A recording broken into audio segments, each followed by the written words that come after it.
এটি এই অবৈধ আর্থিকভাবে দেউলিয়া সরকারের আরেকটি নতুন লুটপাট স্কিম, যার নাম পেনশন স্কিম, প্রত্যয় স্কিম ইত্যাদি। সরকারি স্কিম বেসরকারি স্বায়ত্তশাসিত রাষ্ট্রায়ত্ত সংবিধিবদ্ধ প্রতিষ্ঠানের সময় 4.25 লাখ কর্মকর্তা ও কর্মচারীদের মধ্যে চালু করতে চায়। বিশ্ববিদ্যালয়সমূহ প্রায় 50,000 শিক্ষক কর্মচারীদের সাথে অর্থাৎ অংশীজনদের সঙ্গে কোনো আলোচনা ছাড়াই স্বেচ্ছাচারী কায়দায় এই বিধান বাধ্যতামূলকভাবে চালু করতে চাচ্ছে এই অবৈধ সরকার।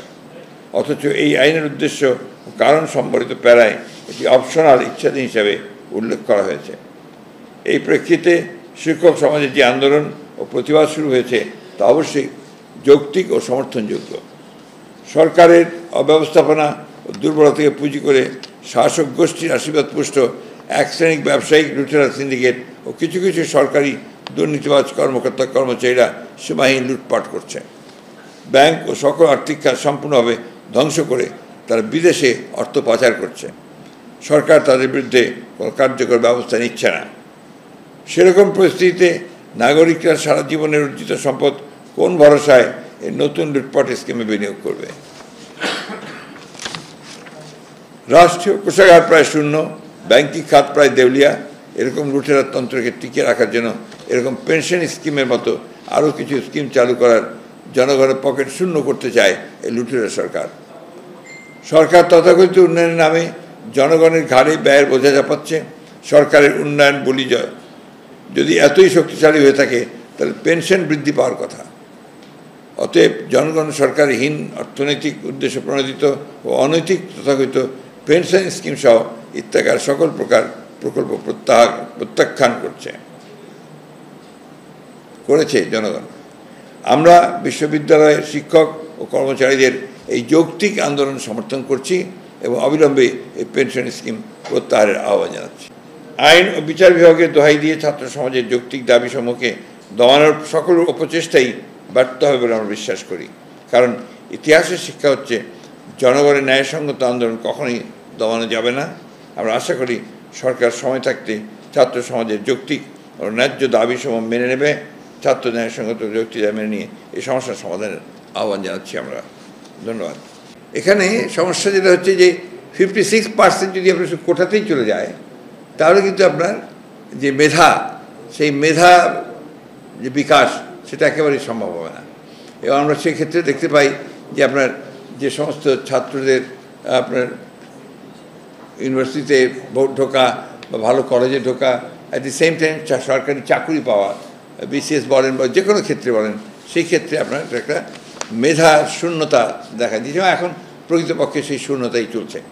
এই বিষয়ে আমাদের যে মতামত সেটা আমরা আপনাদের বলতে চাই। পনসুর পলিটিক্যাল পার্টি হিসাবে, দায়িত্বশীল একটা রাজনৈতিক দল হিসাবে আমরা এই বিষয়ে আমাদের মতামতটা জাতির সামনে আপনাদের সামনে তুলে ধরা এটা বাঞ্ছনীয় বলে আমরা মনে করেছি।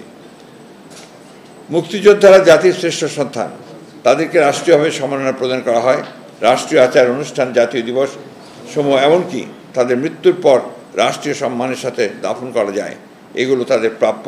এছাড়া মুক্তিযোদ্ধাদের ভাতা সহ অন্যান্য সুবিধা রয়েছে। স্বাধীনতার ঘোষণাপত্রের ভিত্তিতে মুক্তিযুদ্ধের অর্থাৎ স্বাধীনতা যুদ্ধের প্রধান অঙ্গীকার ছিল সাম্য, মানবিক মর্যাদা ও সামাজিক সুবিচার নিশ্চিত করা, বৈষম্যহীন রাষ্ট্র ও সমাজ বিনির্মাণ করা। সাংবিধানিকভাবে ও আইনের দৃষ্টিতে সকল নাগরিক সমান, কিন্তু সংবিধানের 28(4) এবং 29(3) অনুচ্ছেদ অনুযায়ী নাগরিকদের পিছিয়ে পড়া অংশ, প্রকৃত মুক্তিযোদ্ধা শারীরিক প্রতিবন্ধী এর বাইরে ব্যতিক্রম হিসেবে কিছু সংরক্ষণ ব্যবস্থা রাখা যেতে পারে।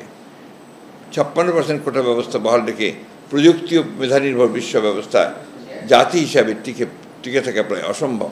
সম্পৃক্ততা বাড়ছে এবং যে বিষয়টা নিয়ে তারা আন্দোলন করছে, এই বিষয় নিয়ে তারা অতীতে আন্দোলন করেছিল এবং সেই আন্দোলনে কিন্তু তখন সরকার তাদের সেই যেটা তারা করতে চাচ্ছিল সেটাকে তারা তখন করেনি। অর্থাৎ কোটা যে পদ্ধতি ছিল সেটাকে তারা অনেক কমিয়ে নিয়ে এসেছিল।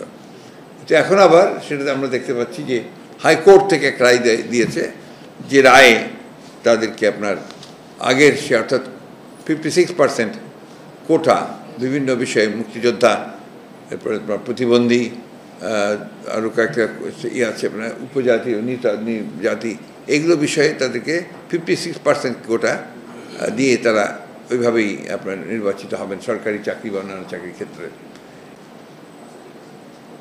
প্রথম, দ্বিতীয়, তৃতীয়, চতুর্থ শ্রেণী কোনো শ্রেণীতেই কোটা পদ্ধতি মেধা বিকাশের পক্ষে সহায়ক হতে পারে না। মেধাভিত্তিক বৈষম্যহীন জাতি ও সমাজ বিনির্মাণের মুক্তিযুদ্ধের অঙ্গীকারের সাথে সাংঘর্ষিক।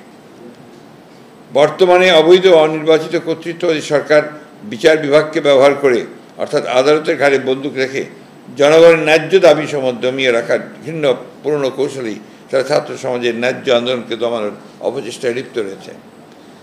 একবিংশ শতাব্দীর এই সময়ে সেই প্রযুক্তি ও জ্ঞানভিত্তিক বৈশ্বিক ব্যবস্থায় টিকে থাকতে হলে মেধাভিত্তিক রাষ্ট্র ব্যবস্থা প্রতিষ্ঠার কোনো বিকল্প নেই। তাই সাধারণ ছাত্র সমাজের কোটা সংস্কার আন্দোলনের ন্যায্য ও যৌক্তিক দাবি সমূহের সঙ্গে আমরা একমত। তাতে আমরা দেখেছি যে আগে তাদের কন্ট্রিবিউটরি পেনশন ব্যবস্থা ছিল না, অর্থাৎ তারা এটাকে সেভ করতে পারতেন। এখন এটা হচ্ছে তাদের কন্ট্রিবিউটরি, অর্থাৎ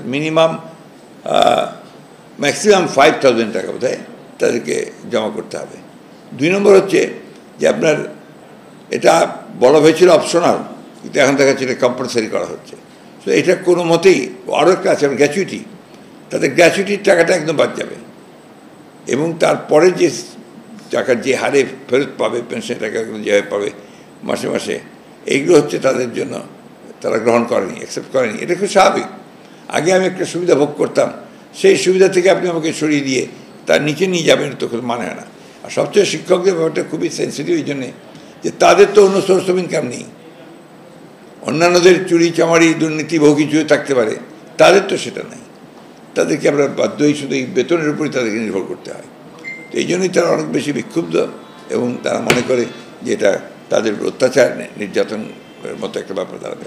সেই জন্য এর পরেরটি হচ্ছে আপনার আমাদের পেনশন স্কিম নিয়ে বিশ্ববিদ্যালয়ের শিক্ষকরা যেটা নিয়ে আপনার আন্দোলন করছেন। আমরা অত্যন্ত উদ্বেগের সঙ্গে লক্ষ্য করছি দেশের সবকটি পাবলিক বিশ্ববিদ্যালয়ের সকল শিক্ষক ও কর্মচারী সম্প্রতি শিক্ষা কার্যক্রম বন্ধ করে দিয়েছে। সর্বজনীন পেনশন স্কিম চালু করার জন্য দেশের সকল পাবলিক বিশ্ববিদ্যালয়গুলোর শিক্ষক ও কর্মচারীদের সম্পৃক্ত করে সরকারি পরিপত্র জারি করেছে। এই বিষয়টি নিয়ে ক্ষুব্ধ বাংলাদেশের পাবলিক বিশ্ববিদ্যালয়ের শিক্ষক সম্প্রদায় কর্মচারীবৃন্দ এবং তারা এই স্মারকটি প্রত্যাখ্যান করেছে, প্রতিবাদ করেছে।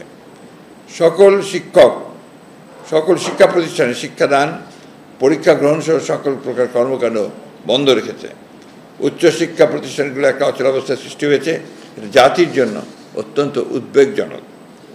প্রকৃতপক্ষে এটি এই দেউলিয়া সরকারের দুর্নীতির আরেকটি পথ খুলে দেওয়া। যেহেতু দেশের অর্থনৈতিক অবস্থা চরম সংকটাপন্ন, সেহেতু অন্যান্য খাতসহ শিক্ষকদের কাছ থেকে অন্যায়ভাবে এই পেনশনের টাকা তুলে নিতে চাচ্ছে। সার্বজনীন পেনশন স্কিমের 4টি প্রকল্পে এ পর্যন্ত প্রায় 18 কোটি মানুষের মধ্যে, জনগণের মধ্যে মাত্র 40,000 আবেদন জমা পড়েছে বলে গণমাধ্যম সূত্রে প্রকাশিত হয়েছে, বিবিসিতে প্রকাশিত হয়েছিল।